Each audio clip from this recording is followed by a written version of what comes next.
Au cœur de la société. Au cœur de la société est une émission préparée en synergie par les radios Inzamba, Agateka Kawe, Radio RPA, Idjouya Nyagihugu, ainsi que la radio-télévision Renaissance. La détérioration de la qualité de l'enseignement n'est plus à confirmer au Burundi. Le niveau lacunaire des lauréats des écoles post-fondamentales est parmi les défis évoqués par le représentant des institutions d'enseignement supérieur du Burundi lors de l'ouverture solennelle de l'année académique 2022-2023. Que devraient faire ces universités pour faire face à ce défi? Quelles sont les mesures que devrait prendre le ministère de l'Éducation pour résoudre ce problème? Avec l'aide d'un expert en éducation, voilà quelques questions auxquelles nous allons répondre dans ce mini-magazine au cœur de la société. Zawadi Grace, c'est à la présentation. Bienvenue.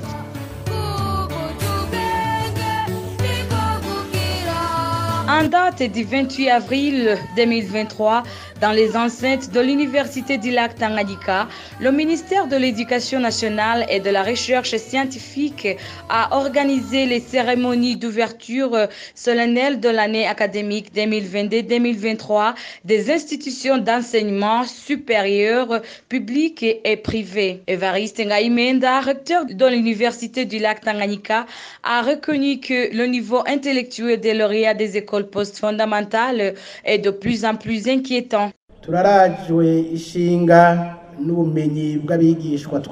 Nous sommes préoccupés par le niveau parfois très bas des étudiants que nous accueillons.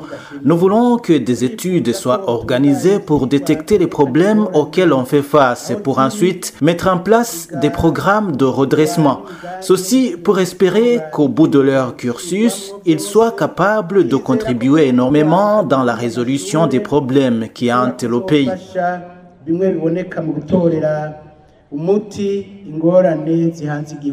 La mise en place d'une année préparatoire est la solution que devrait prendre le gouvernement pour faire face à ce défi selon le professeur Libera Nibashira Kandi.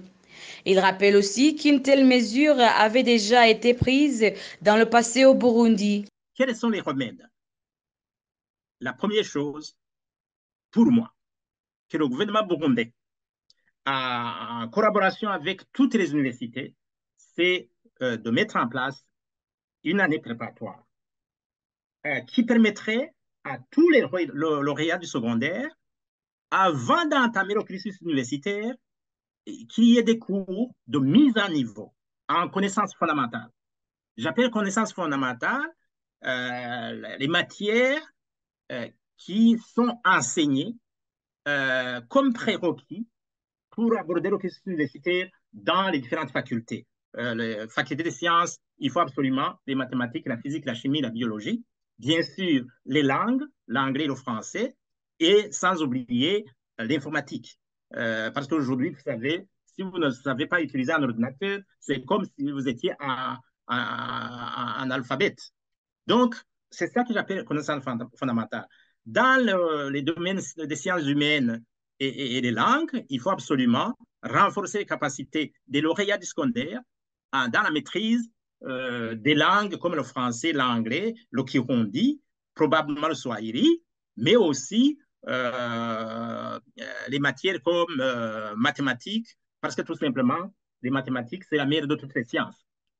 Donc, première mesure urgente, imposer une année préparatoire pour, disons, faire en sorte que tous les lauréats de secondaire qui doivent s'inscrire à l'université puissent maîtriser les prérequis nécessaires pour aborder le cursus universitaire. Au micro de nos confrères de la radio RPA, le professeur Libera Nibashira Kandi a aussi demandé au gouvernement de tout faire pour donner une formation de qualité et des manuels didactiques aux enseignants des écoles fondamentales et post-fondamentales. Encore une fois, le professeur Libera Nibashira Kandi. C'est de former des enseignants de tous les paliers, c'est-à-dire école maternelle, il faut qu'il y ait des enseignants formés pour cela, l'école primaire, l'école secondaire, et les former pendant 5 ans. C'est-à-dire, il faut vraiment former des enseignants qualifiés capables de transmettre les connaissances. Aujourd'hui, qu'est-ce qui se passe? On prend les élèves qui terminent les humanités, les médiocres, qui n'ont pas eu beaucoup de points, on les forme pendant 6 mois et ils deviennent des enseignants. Donc, et puis, il y a ces réformes fantaisistes. Au Burundi, il y a des enseignants qui enseignent une langue qu'ils ne parlent pas. Vous imaginez enseigner l'anglais ou le swahili alors que vous ne parlez pas le swahili ni l'anglais. Troisième mesure urgente, c'est oui, il faut des livres, non seulement pour les enseignants, mais aussi pour les élèves. Il faut des mesures. Et je voulais insister sur la gravité de la situation, en fait. C'est un véritable génocide intellectuel qui se passe au Burundi. Je n'ai pas des mots durs pour qualifier la gravité de la situation. C'est dramatique.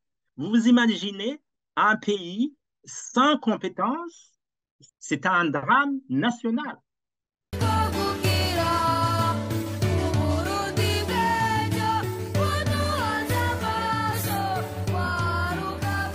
Deux états généraux de l'éducation ont été organisés en 2014 et en 2022. À chaque fois, l'handicap de la détérioration de la qualité de l'enseignement a été évoqué et des propositions pour pallier ce défi ont été données. Mais jusqu'aujourd'hui, les acteurs dans le secteur de l'enseignement continuent de se lamenter que la qualité de l'enseignement continue de baisser. Voilà donc, c'est par ici que prend fin le mini-magazine au cœur de la société d'aujourd'hui. Zawadi Grace était à la présentation.